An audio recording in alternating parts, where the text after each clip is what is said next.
I'm Tina Lovegreen and you're watching City Lights on Novus TV.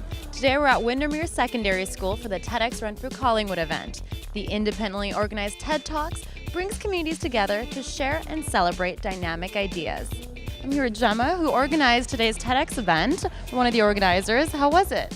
Amazing. It really surpassed all expectations. It went without a single hitch, and it was amazing to see so many people from the community come out to support what we've been doing, and also to see people from really far-flung places. Seattle, people came from Seattle to watch it, so yeah, it was fantastic. What does it feel like to see, a year-long work or maybe even more come to life finally? Emotional, rewarding, and just now it's done, it's a big relief, but really I'm so proud of the speakers and that they put a lot of work into preparing their talks, and I think the audience members really reacted very well to how prepared they were and how much work they put in. People could really see that, because these people who've spoken here today don't really do this for a living. The odd person might have done one or two things like this before, but most of the people on that stage have never done this before. So for them, it was quite an achievement, and I'm really proud of those guys. And tell us a little bit how you got into science. How did that all start? Well, I've always been interested in science and putting stuff together. So as a child, I used to take the garbage from around the house and put it together with a glue gun and make cameras and stuff like that. Obviously, they never worked, but I always had this interest in making stuff and discovering how it worked. Okay, and tell us a bit about what you spoke about today here at TEDxRenfrewCollingwood. Today at TEDx, I spoke about how I got the whole idea for my project, where one of my friends in the Philippines, she didn't have any electricity, no light to study with. So this was kind of one of my ways, a solution possibly for many other people who have the same problem, which is a heat-powered flashlight. And how did you come up with that idea? Well, I had been using these Peltier tiles since when I was in grade 7, because I've always participated in the local science fair. And with these Peltier tiles, if my hand's a tile and you heat one side and you cool the other, it would produce electricity. So this year I decided to use that and heat one side with my hand and cool the other side with the ambient air and a aluminum heat sink. All right, I'm here with Bruce, and Bruce, you actually live in the neighborhood. I do. So how was it speaking in your own neighborhood about what you do? It was wonderful speaking because it gives me an opportunity to see who else lives here. Because as Carmen pointed out, that's something that sometimes we don't do. She does a wonderful job of explaining that if you bring yourself out of the shell, you'll meet new people. So coming up here in front of this crowd, meeting the people I have afterward has been wonderful. And can you tell us a bit about what you spoke about today on stage? I talked about slow technology, which is quite simply the concept of making technology better for everybody, and the examples I gave was stop buying so much garbage, stop treating it like garbage, and think about where it comes from so we're not screwing up other people. And so when you say garbage, what exactly do you mean? Can you give us some examples? My operational definition of garbage are things in the technology sector, laptops, tablets, phones, whatever, that you're buying perhaps not for the most tangible reasons. You're buying them because you're being given a good deal, you're buying them because they're trendy, you're buying them because they're novel. But you're not buying them because they last, you're not buying them because they satisfy any real needs, identified needs in your life.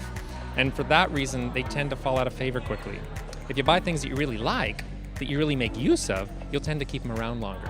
And that's just better for everybody. So Michael, can you tell us a bit about how you came up with the idea for today's TED Talk?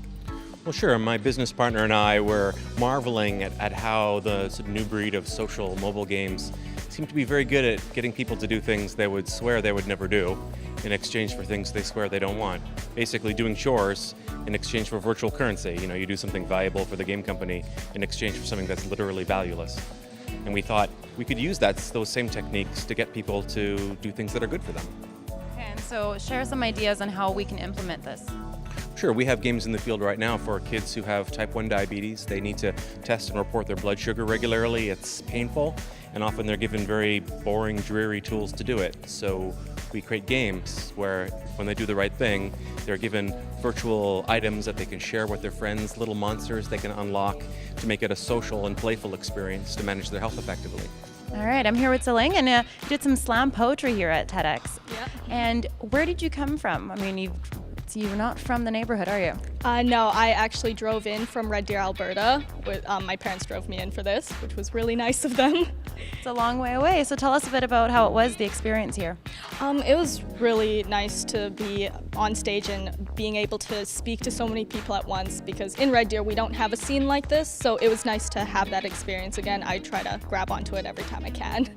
That's awesome. And tell us a bit about how you got into slam poetry. Well, I was in Vancouver over the summer for a art program, and I found out that they had a slam scene here, one of the oldest actually in Canada. So I found their schedule and I went to every single one that I could. I tried to get up on open mic or actually compete if I could. And that's where the organizers found me. Nikki and Gemma were at the Youth Slam and they saw me performing, gave me a business card, said if I wanted to, I should drive back in for it.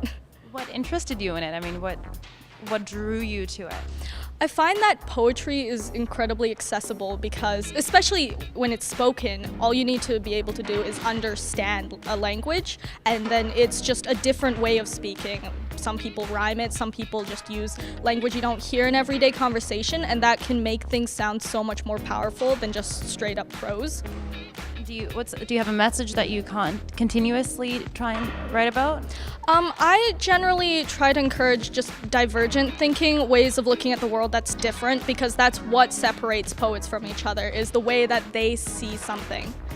Great. Can you give us a little taste? I could give you, let's see. I have one poem that I've been working on, and it's just kind of about art in general. I saw an image on the internet last night that said the following: art seriously harms you and others around you. And yeah, I can see that, because art in its lowest form is a visual baseball bat clutched in the hands of the disenchanted, aiming not for kneecaps but eyelash, bursting ocular arteries to paint the world in colors, be it the red of blood or white crust salt residual on your rosy cheeks, long after evaporated tears.